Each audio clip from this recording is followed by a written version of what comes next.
Welcome to the I Am the Worst Parent Ever podcast with Nicole Merritt and Dr. Robert Zeitlin. Hey, Nicole. Hey, Robert. How are you? I'm doing good. How are you?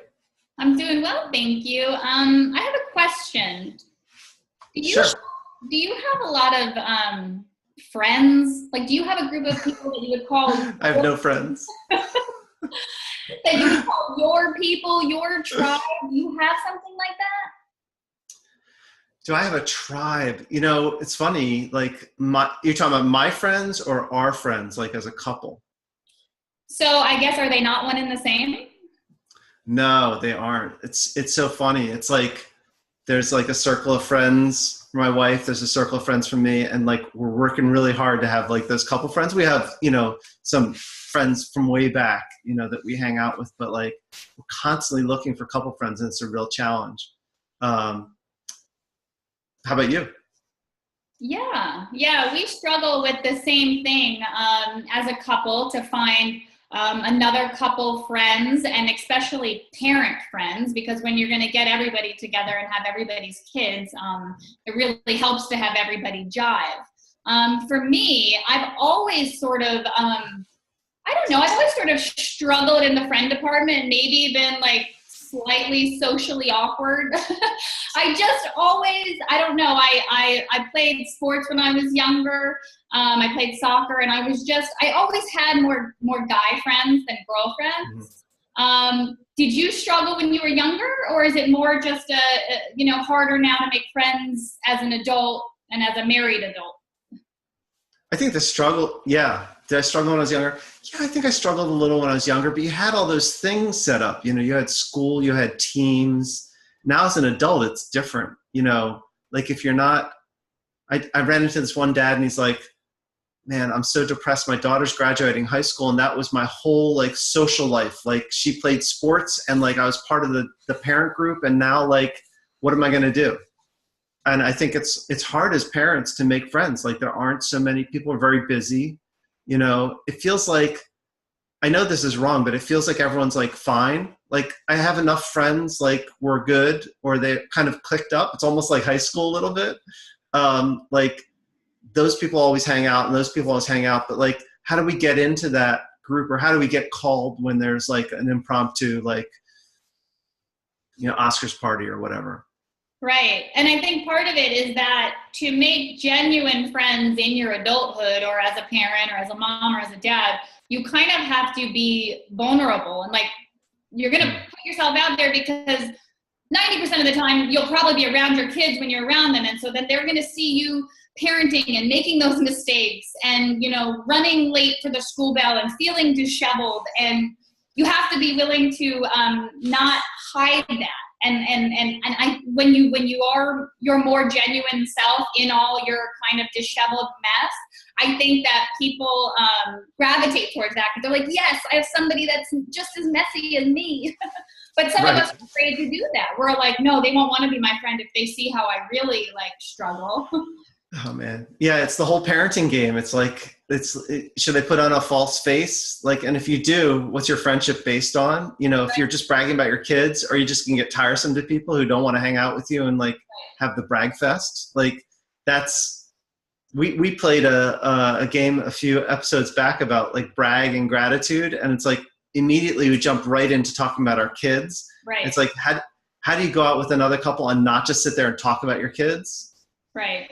But you also can't, we've also talked about how sometimes you can get into almost like complaining fests with your friends, well, little Johnny did this, and then little Sally did this, and that's not good for you either. It's good for you to be able to get it out and talk about the stressors, but you want your friend to be somebody that will like listen and be there, but also pull you out of that and not let you kind of get sucked into that, this world, is not a great place for me sort of thing. You don't want to, that can quickly go down a rabbit hole too, I think.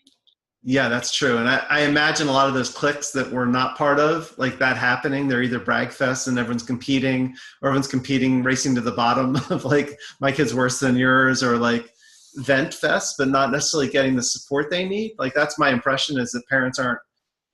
So like, but it gets really hard, right? You want to be friends with people who have some answers for you and can help you out, but also aren't so far ahead of you that it's like, oh, well, our kids are never going to be able to do that. So it's like, why would we even, why are we going to put ourselves through that every Saturday of having a conversation about like how great their kids are? It's like, ugh. Right. And that's why if you can, I think it's good to have a diversity of friends. And maybe, maybe some of your friends aren't of your same age. I have friends where their grandparent is with them most of the time, right? So when my kid has a play date, it's me and Grandma Jane or whoever it is. And you can get a lot of insight from somebody who has experience. And then it can feel good if you're friendly with somebody that's younger than you or somebody that's on their first kid and you're on your third kid, because then you feel like you can help.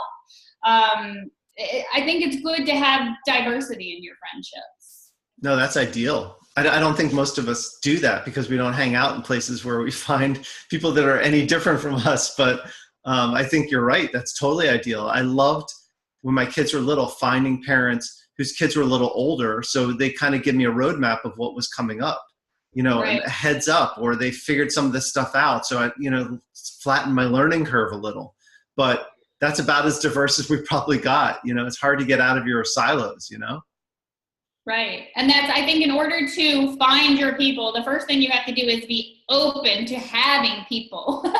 I think so many of us, whether you work inside or outside of the home, whether you have a spouse that works inside or outside of the home, I think that sometimes you're so tired and exhausted at the end of the day that the last thing you want to do is go to the school social or whatever it is. You just want to sit on your couch, watch Netflix, and chill. That's what everybody wants. Yeah, no, sometimes you have to force yourself. I think it's really hard. And we've basically, my wife and I have both been there where it's like, oh, I don't want to do this. Like, come on, we're going to do this. Like, figure out how to show up. And that's the other thing. Sometimes you feel like you have to show up like prepared and ready to, and sometimes it's just about showing up. Sometimes it's just about being there.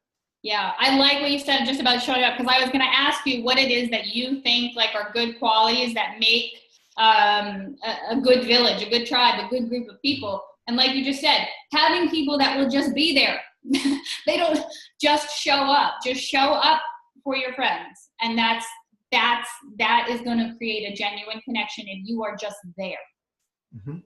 Yeah. And listen as much as you talk and, show up. And I think, more and more I've learned that generosity is what you lead with. And whenever there's sort of dysfunction, something's not working, I go to this lesson I learned from a life coach at some point, Amy Smith. Shout out to Amy E. Smith. She said, always lead with kindness and grace. Yeah. It's so hard sometimes, and we certainly have a lot of examples around us everywhere of people not choosing to do that. But I sent an email to someone the other day and said, I can't do this project that I committed to. And I'm sorry, but like kindness and grace, it doesn't need to be someone's fault. There doesn't need to be a bad guy. There doesn't need to be a blame fest, lead with kindness and grace and think of generosity when you're moving into a new space. Yeah. What can you bring? It's funny for me and I wrote about this once with friends, with strangers, with acquaintances.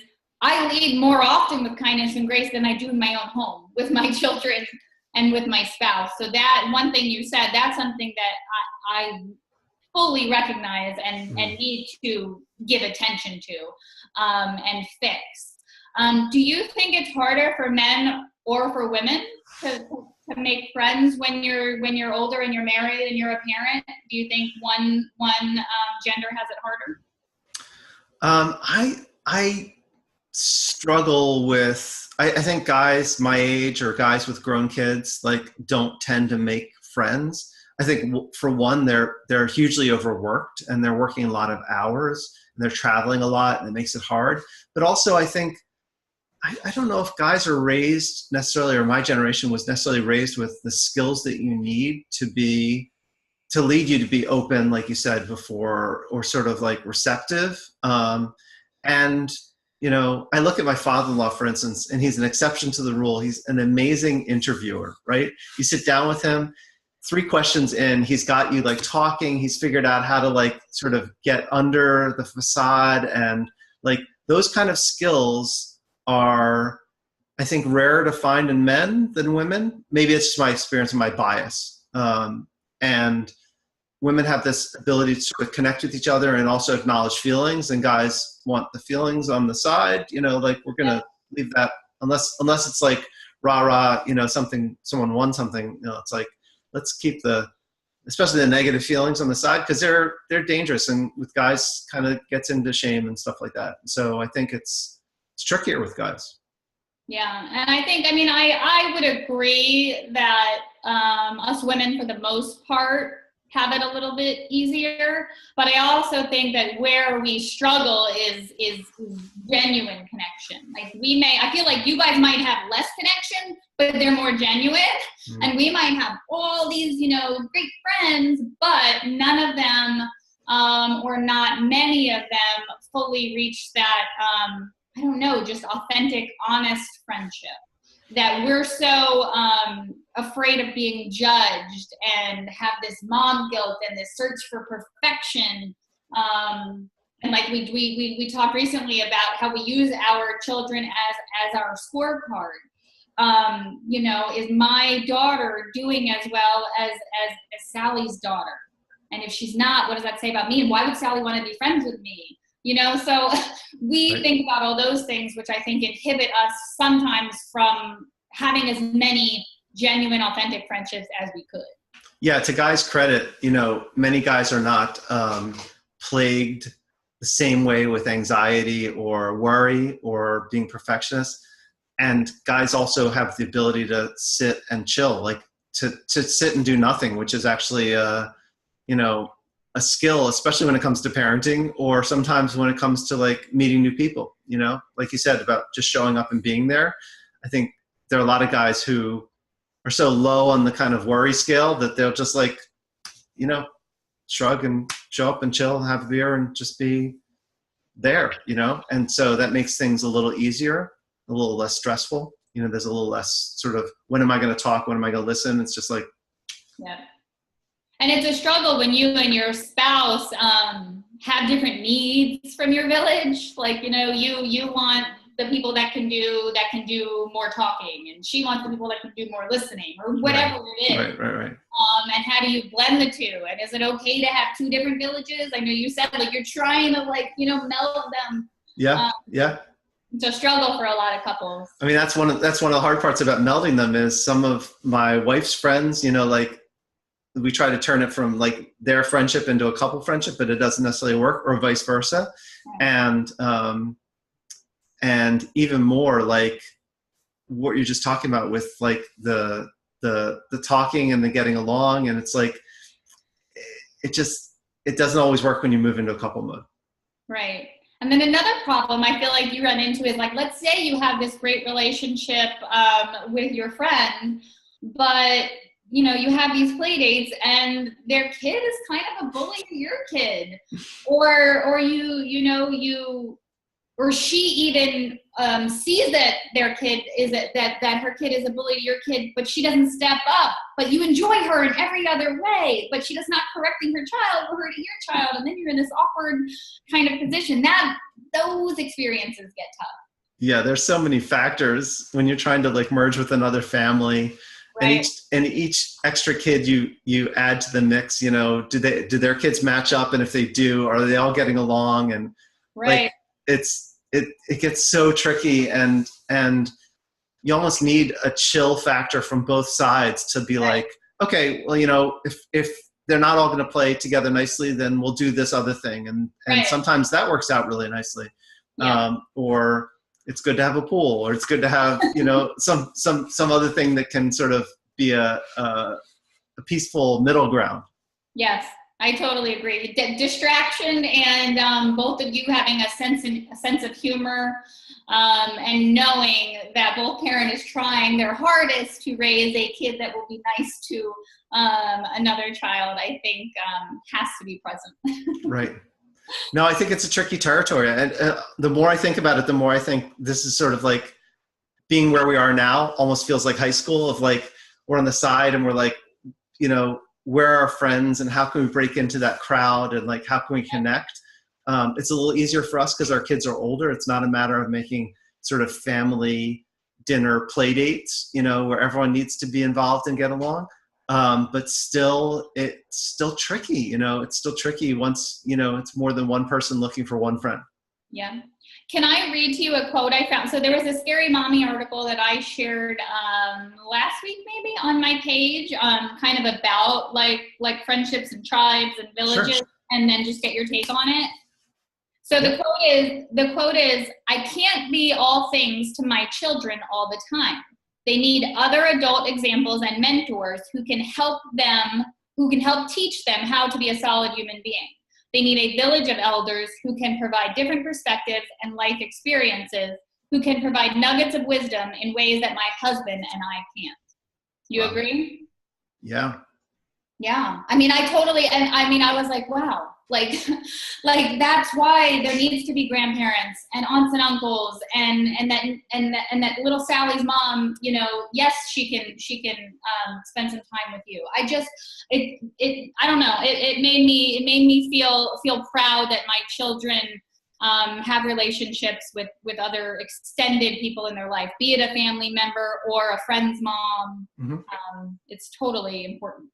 Yeah, I think looking back now, with my kids a little older, thinking about sort of the family friend or sort of the godparent type role, those were important. But I think the most important were actually keeping strong relations with your family, because what my kids got out of their relationships with their aunts and their uncles and their grandparents was huge. It was like another layer of parenting, really was. Yeah. And you know what? I'm not opposed to your tribe being made up of family members. I mean, honestly. But that has its own challenges too. Yeah. Yes, but when, let's say, if the two of you work, you and your husband work, and the little time that you have, you're spending with your children, the last thing you want to do is go out with people you half know or right. You take the time to get to know. Right. I mean, we pull from those genuine connections that you have. If you have a sibling, a brother or a sister who's an aunt and uncle to you, I am totally a proponent for that. Just pulling in if all you have time for is your little village that is related to you, then use them and definitely take advantage of that. Yeah, and in terms of village, in terms of raising kids, I think the other place that my kids got examples of like ways to be adults and ways to be leaders actually was through their involvement in our synagogue, through either the clergy that was involved in their educational experience or like youth group leaders. I'm sure some kids get it through coaches if they're intensely involved in a sport, or even tutors when they have academic needs. But I think there's an opportunity, any opportunity that a kid has to spend time with an adult that's not always on task. Yeah. It's not always like a driven, like I'm in this teacher's presence because she's teaching me and then it stops. But like there's time when a kid gets to ask a question or it gets to see the person doing something other than directly affecting them. Like those experiences had huge impacts on my kids. They became mentors like out of nowhere. And that they were a part of that village too, a big part that still has an impact on my kids and where they're going. Right. And I think that even the activities that are more organized, like even your school teacher, your child's school teacher, or their Girl Scout leader, or their soccer coach. Mm-hmm. I think if you, the parent, there's so many parents that are so busy, we don't even take the time to speak good words about their teacher and what a good job and asking. So their child has no desire to get to know their teacher on a deeper level or on a closer level. But those, the relationships and connections can breed from that and go further. My daughter has had fabulous teachers her whole life that we're still connected to because I made a point to keep that connection open. Mhm. I think that you can have a further relationship with a coach or an instructor if you choose to pursue it and take advantage of it. Yeah, and it also depends on the community. You know, if you live in a smaller community and you have that opportunity to have that cross pollination, you know, where you get to see the teacher or the coach again. And looking back, I realized that we didn't connect with some of our kids' teachers, but they were in the same position we were, and they actually had kids about the same age. But there was kind of like a different, like a community sort of division, and so there wasn't that connection. But I think I agree that's an awesome connection to keep up and to keep in your kids' lives, because they've had every teacher your kid has a huge impact on them, and to extend that further can really help your kids. So maybe we should give like a challenge to ourselves that we'll have to come back at another time and try to add a value member to our tribe. Okay, sounds good. Of people. Sounds good. I'm up for that challenge. That sounds good. It'll be fun trying. Yeah, could be interesting. We'll definitely have to come back and check in on that. Okay, that sounds great. All right, talk to you later.